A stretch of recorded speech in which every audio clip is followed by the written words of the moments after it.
Roman Dolidze is going to lose this weekend. I'm currently in a car with no AC on, and it's hot and unbelievably sweaty in here.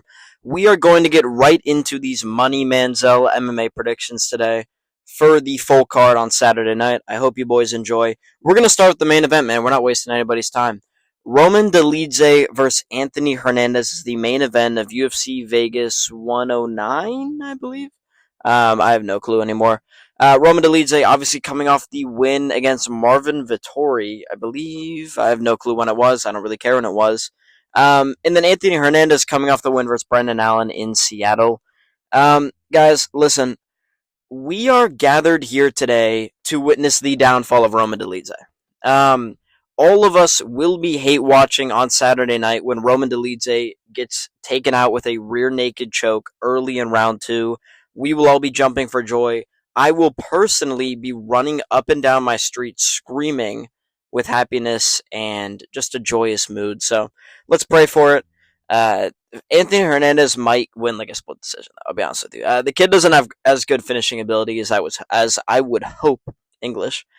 He also does kind of look like your average Starbucks barista.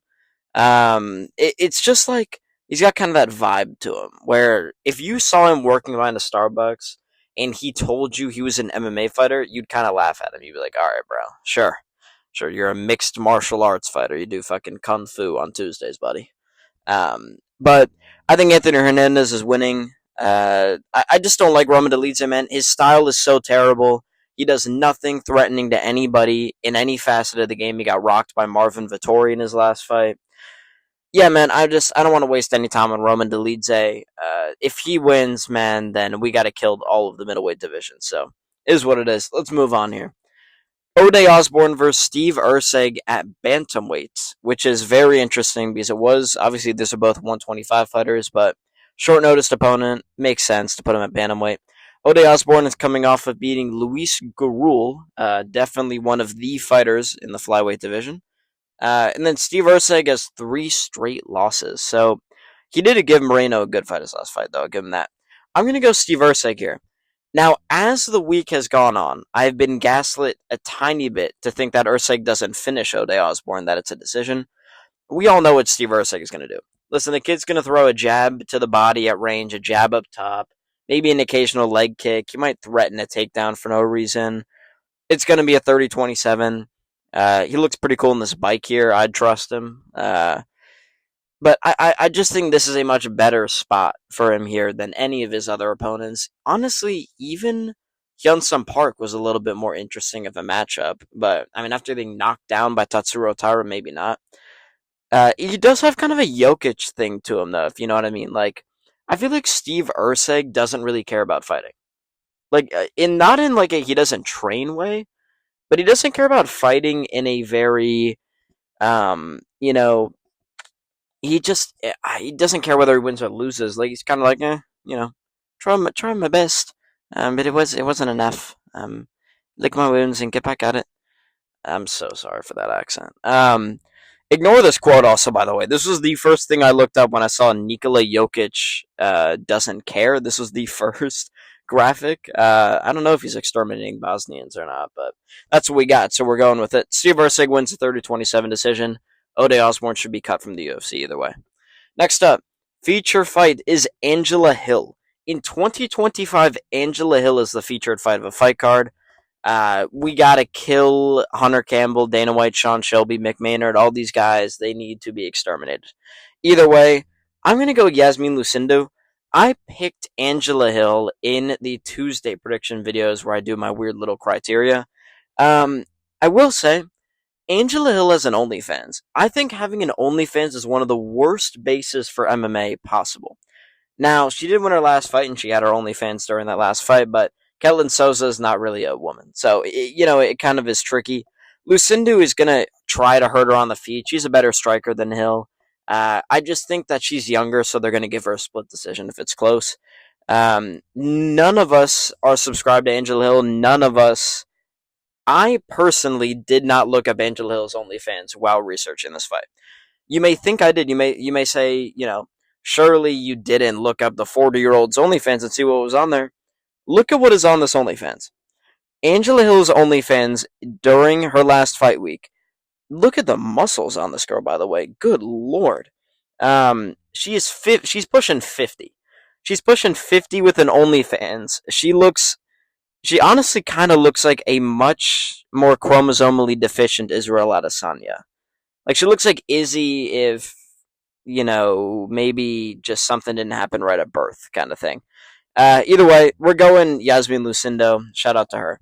Moving on. C Rod, Christian Rodriguez versus Andre Touchy Feely, still the best nickname in the sport.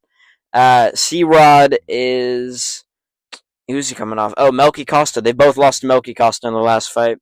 Andre Feely beat Cub Swanson before that. C Rod fraud checked somebody. I forget who. But he lost Julian Erosa the fight before that. Oh no, he beat Austin Bashi. That's who he beat. Either way, I'm going Andre Feely, man. I picked Andre Feely in the Tuesday video, and I'm going to go with him again as a big underdog here. I like this spot for him. It's not a guy that's really going to hurt him on the feet, and that's where I feel like Feely is by far his worst. I think if he gets enough time, man, he could do some damage here. So, we all had this haircut at some point. Andre Feely's tough. We're gonna go with Andre Feely. Shout out the goat, man. If he doesn't win, I'll be sad because there'll be some sad TikTok edits definitely on my For You page. So looking forward to those at least. Let's keep it moving. Miles Johns and Gene Matsumoto. Now, Miles Johns lost to Felipe Lima at Tampa. It was like the only decision on the card. Typical Miles Johns in a decision. Gene Matsumoto is coming off a loss to Rob Font in the Big 2025 at Seattle. I'm going to go Gene Matsumoto. This isn't much of a question for me. I've met very few Brazilian slash Japanese people where they're mixed somehow. I've never heard of that mix. I don't know how his parents met. Got to be some kind of weird mail order bride situation. Um, but look at the way Miles John stands. Not even talking about the fighting styles or who's the better striker or grappler or whatever. He is just standing in a way I can't support, man. He's got a very Ian Gary clinch type of vibe to him. You know that type of vibe. He just doesn't look like he's ready to fight anybody in a fist fight. I think Gene Matsumoto does, and he is the way better striker. So I'm gonna go Gene Matsumoto to mop the floor with this kid here. Let's move on. Final fight on the main card: Christian Leroy Duncan versus Eric Anders. I'm not gonna waste anybody's time breaking this down. There is no way in hell that Eric Anders wins. If we let Eric Anders win another fight in the UFC, I am going to start actually fucking losing my mind. I'm sitting in a parking lot. I'm doing like a Trump emo right now. I'm like, fucking doing the peace sign. But man, Eric Anders lost a round to Jamie Pickett. I'm pretty sure he got dropped by Jamie Pickett. How the fuck do you lose a round to Jamie Pickett? This guy got dropped by Chris Weidman. If Christian Leroy Duncan doesn't beat him, we need to genuinely bomb England. That is my new plan. If Christian Leroy Duncan loses to Eric Anders, we are sending a bomb to England because they do not deserve to have any combat sports over there. He also does look like the hardest guy you'd see at a Tesco. It's like their version of like fucking Trader Joe's or some shit. Like they just, when it comes to the way this guy looks, he kind of looks like an old school British gangster type of guy. But I'm gonna go CLD. If he loses, I don't even want to make a video if he loses. Next up, Raphael. I'm not gonna try and say that last name versus Julius Walker. I'm realizing I forgot the flags on a bunch of these, so just pretend you didn't notice that. Listen, man, Raphael got knocked out by Ibo Aslan and Modestus Bukauskas his last two fights in the first round in the first 2 minutes. Julius Walker went to a split decision loss with Alonzo Menefield in a short notice debut. I'm going to go Julius Walker here. I think logic is going to tell you that he's going to take down whatever the guy's last name is, Raphael, and he's going to ground and pound him. He's got very vicious ground and pound. It's what he tried to do versus Alonzo Menefield. I will say this. It is worth, if you are a betting man, to put a little bit of money on his opponent winning by knockout. Julius Walker, if you haven't seen him fight before, on the feet, has literally never taken a boxing class before. He's never taken a kickboxing class. He's never taken a boxing class. He is clueless on his feet. He actually accidentally hurt Alonzo Menefield and couldn't finish him at one point. So I'm going to go Julius Walker. I'm a little skeptical, especially at how crazy the price point is. So we'll take Julius, though. Toshiomo Kazama versus Elijah Smith. Kazama fluked his last fight where he was like a plus 1 million underdog and ended up winning. I'm going to go Elijah Smith here. I don't think Smith is as good as his price tag is. He barely got past the Vince Morales test. He got hit with a couple of Darces, a couple of Peruvian neckties, classic stuff. Real basic takedowns, or real basic submissions, rather. But he did hit the flight reacts emote, so I will be picking him to win. If you're hip to the game, you're hip to what they're doing on social media nowadays. I think that he's gonna win, probably a decision. He might finish Kazama. Kazama sucks. Um, he is gonna get fraud checked at some point because he's not that good, but he's good enough to beat Toshiyama Kazama. I'll say that. So we'll pick Elijah. Next up, Jocelyn Edwards versus Priscilla Cachoeira. Man, I don't know how Priscilla Cachoeira is still in the UFC. She flatlined her last opponent. I'll give her that. It was the luckiest, like, closed eyes, fucking winging uppercut of all time. Um, and she has had a couple of fights, and I'll talk about this in a second, where it looks like she's gonna die in the octagon. Jocelyn Edwards does finish these girls off.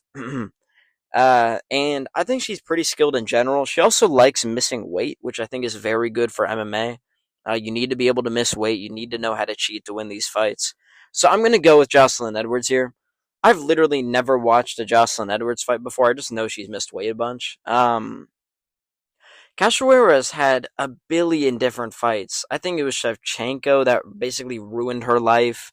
Jasmine Jazuda Vicious beat the shit out of her for 3 rounds until she finally lost. Um, Cachoeira was terrible. So I'm going to go with Jocelyn Edwards solely because I think that Cachoeira was really bad unless she catches you with a massive shot. I don't think she's going to do that to Jocelyn Edwards. It just doesn't seem realistic to me. So we're going to go this girl to win a women's MMA type of decision. Next up, Uros Medic versus Gilbert Urbina. I believe this is the third to last fight on the card. Uros Medic, excuse me, my voice just died basically. He was supposed to fight Chaos at 316, but it got pulled off the card. That would have been a fun fight. He's coming off a KO loss to Punahele Soriano, which is interesting to say the least. In Gilbert Urbina, I have no clue who he fought last, but he lost. That's apparently the truth, is that he lost that fight. I mean, it's rightfully so that Uros is the big favorite here. Gilbert Urbina has a KO loss to Trayshawn Gore, and after watching him get outstruck by Rodolfo Vieira last weekend, I think it's pretty safe to say that we will pick anyone. We will not pick anybody who loses to Trayshawn Gore in a fight. So we're going Uros Medic, the doctor here, if you will. I think that's his name. Urbina does look like the typical Mexican guy you see at Planet Fitness. Like, if you walk into Planet Fitness, you're going to see about an 80-20 Mexican to white people ratio. And Gilbert Urbina looks exactly like the type of guys that I see that are sitting on like the leg press, and they're not even doing anything. They're just kind of staring at the leg press. And you're trying to get down there, you're trying to kind of be good for once and hit legs for, your once a month leg day. And he's just kind of sitting there fucking vibing, talking to like a janitor or something. But that is what Gilbert Urbina looks like, I'll be honest with you. So we're picking Medic. Second to last fight on this card, Gabriela Fernandez versus Julia Stoliarenko. Guys, we have to have some shame here. Julia Stoliarenko is 11-9-2 as a professional MMA fighter. You are in the UFC. We are the UFC. Yes, me and Dana White. We signed these fighters who are supposed to be the top combat athletes in the world. And this girl's 11-9-2. She's 2-5 in her last 7, and she's beat the 2 worst girls in their respective divisions. Molly McCann was one of the worst fighters in the UFC. Jessica Rose Clark was the worst fighter in the UFC. She's a loss to Julia Avila. Wow. Chelsea Chandler has a KO win over Julia Stoliarenko. I don't know the nature of it, but that's crazy if that's really true. I can't support this girl, especially on like a year and a half layoff. There's no way she wins. Gabriela Fernandez beat Wang Kong. She beat someone else. I'm gonna go with her. I don't know much else, but I do know that I'm not picking a girl who's almost 11-10. So is what it is. Finally, this fight got added like 2 days ago, I think. Cody Brundage and Eric McConaughey. Cody Brundage, first of all, we'll talk about his record in a second. I'm very confused as to why he's a minus 180. He should be like a minus 580. This is a guy that can crack. Like, he's cracked all of us. Cody Brundage just cracks anything that moves, you know? I guess it's at 205, and maybe they think McConaughey's going to fill out better, but that only means to me that Brundage is going to take a punch a little better at 205 instead of cutting weight. You know, the kid has 4 finished losses, I'll give him that, but there's no way that McConaughey wins this fight. I just think Brundage is going to be able to go out there, outmuscle him, and he's going to finish him in the first round. So I'm going Cody Brundage in this final fight of the night, man. In his last 4 fights, Cody Brundage is draw, win, no contest, loss. And that draw is overturned from a loss. So he's just got the craziest record of all time. I mean, honestly, kind of is due for a loss, but I think he's due for a knockout win. He's gonna literally, I can't say murder on YouTube. He's going to unalive Eric McConaughey in that first fight. I think he KOs him rounds 1 or 2, easy. Although if he comes out with the same kind of weird pussy style game plan that I mean, not pussy style, like he was just kind of boxing at range, but when he went nuts, it was actually kind of crazy with whoever he fought, Mansur Abdul Malik in his last fight. So we'll see what happens. I think Cody Brundage wins this fight. But either way, that is going to do it for today's video. I hope all of you enjoyed greatly. I enjoyed making the video. I always do, man. So if you're new, like, comment, and subscribe to the channel. If you're returning and you haven't done any of those 3, then like, comment, and subscribe. My TikTok is at MoneyManzelMMA. I upload a TikTok every day, I upload a short every day, and I upload a video every day. So if you appreciate the consistency, then I would appreciate if you subscribe to the channel and follow the TikTok. Hopefully you boys enjoy the fight Saturday. Tomorrow I'm going to talk about how ridiculous it is that Charles Oliveira is coming back to fight Fiziev, and I might also build that Rio card. So we'll see what happens there. I will see all of you fine ladies and gentlemen in the next one, and peace out, boys.